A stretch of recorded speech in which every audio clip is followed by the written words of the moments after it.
Hey YouTube, welcome to another episode of Rants. Today we're going to talk about investing. So there's tons of different categories when it comes to the subject of investing. Today we're going to mainly focus on stocks.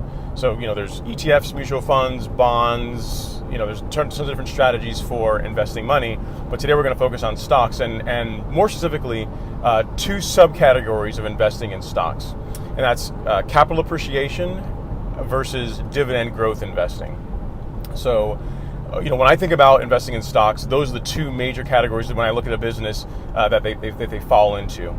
So with capital appreciation, you're talking about companies like Facebook, Amazon, Google, Netflix, Tesla, companies that really are the hot stock right now and by all indications have a really huge upside, but they don't currently pay a dividend, meaning that if you say you bought Amazon in early 2000s, right? I mean, Amazon I think is trading over $1,000 a share right now. So you bought Amazon in the early 2000s when they first IPO'd, and you held on to it until now. You made a lot of money, or you had a large unrealized gain, right? So with capital appreciation investing, what you're doing is you're looking to buy low and sell high. You're looking to buy a company at a lower price in hopes that the price of the stock appreciates over time, the value of the business appreciates over time, and then you can sell your stock to realize the gain. So with capital appreciation investing, the thing to keep in mind is that you always hear people say that you've made money, but it's really all on paper. That's the thing with capital appreciation. You don't really get the money in your hands until you sell the stock, so you sell the position. So you may have bought Amazon at $100 or $200, and right now it might be trading at $1,000, but you don't really realize that $800 gain per share until you sell the stock. Conversely, with dividend growth investing, what you're doing is you're buying ownership in companies that pay quarterly distributions as a function of their income. So, and typically companies in this space are ones that have been around for a while. They're established. They are more, air quotes, boring businesses. So companies like AT&T, Southern Company, GE, companies that are Procter and Gamble is a good example. Kimberly-Clark. So ones that are consumer staples, that companies that make products and services that we use every day, that generate a lot of cash flow, and are not really in a huge growth phase. A lot of these companies are ones you're going to see, their big thing now is acquisitions, right? They're trying to buy other companies as a way to grow their portfolio. So with these companies, again, like AT&T, GE, Southern Company, companies like that, what they do is quarterly, they pay a portion of their income back to the owners of their stock in the form of dividends. So you're being rewarded for being an owner in their business, being an investor in their business. So the upside to that, the good thing about that is two things. One, if you buy positions in dividend growth companies that have a long track record of paying out their dividends over a long period of time, you're able to receive or realize income without selling the stock. So that's a really nice approach, right? Or nice side effect of that. So if your big thing is income, which really anyone that's really investing, even if you're a capital appreciation guy, you're still really, in the end, you're about making income, right? When you sell the stock, you're trying to realize income.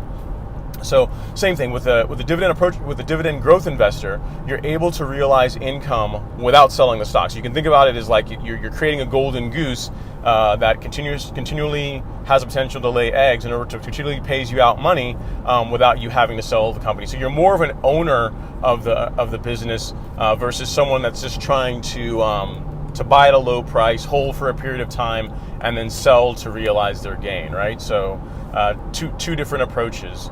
The downside of dividend growth investing is, one, there's no real guarantee that the company's going to continue to pay the dividend. There's no guarantee that just because AT&T's paid a dividend for a long period of time, they continue to do so. A good example is like GE. GE's recently gotten into some financial trouble where they had to cut their dividend. So if you held GE for a long time, granted you made a lot of money, they paid you a lot of money in income, but they severely cut their dividend due to the company struggling financially. So that's one disadvantage, you could say, of dividend growth investing. There's no guarantee that you're going to constantly get that stream of income over time.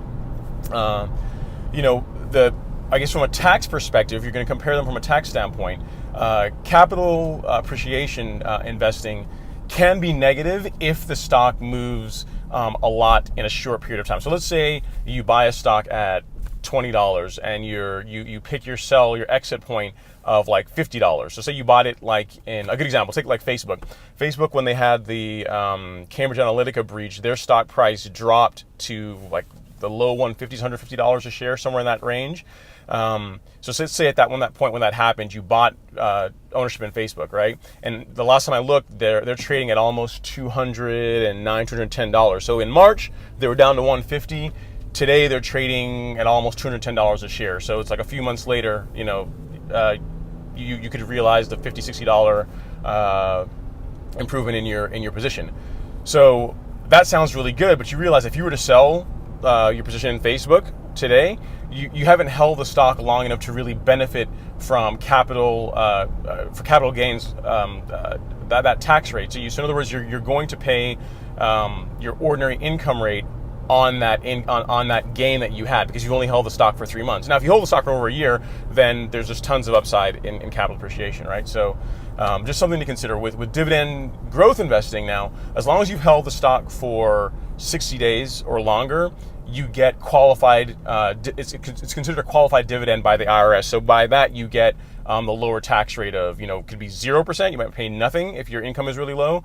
You might pay 15%, or if you're really wealthy, you might pay as much as 20% on that dividend income. So there's two different approaches. There's tax implications for both of them, depending on how long you've held the security. So something to consider from that standpoint. But yeah, I think that's pretty good. It's a pretty good primer. I recently wrote a blog post that goes into more detail on this. If you found this subject interesting, visit my blog, ron-henry.com/blog. And if you look there, there's an article that or a blog post that I put together on this topic of capital appreciation versus dividend growth investing, the pros and cons to both. So I dig a little deeper into it than I do in this video, because I don't want to make these videos too long to where people don't want to watch them.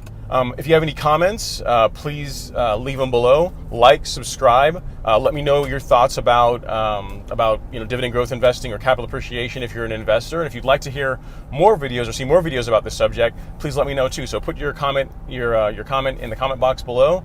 Like, subscribe, share this, and thanks again for watching. See you next time.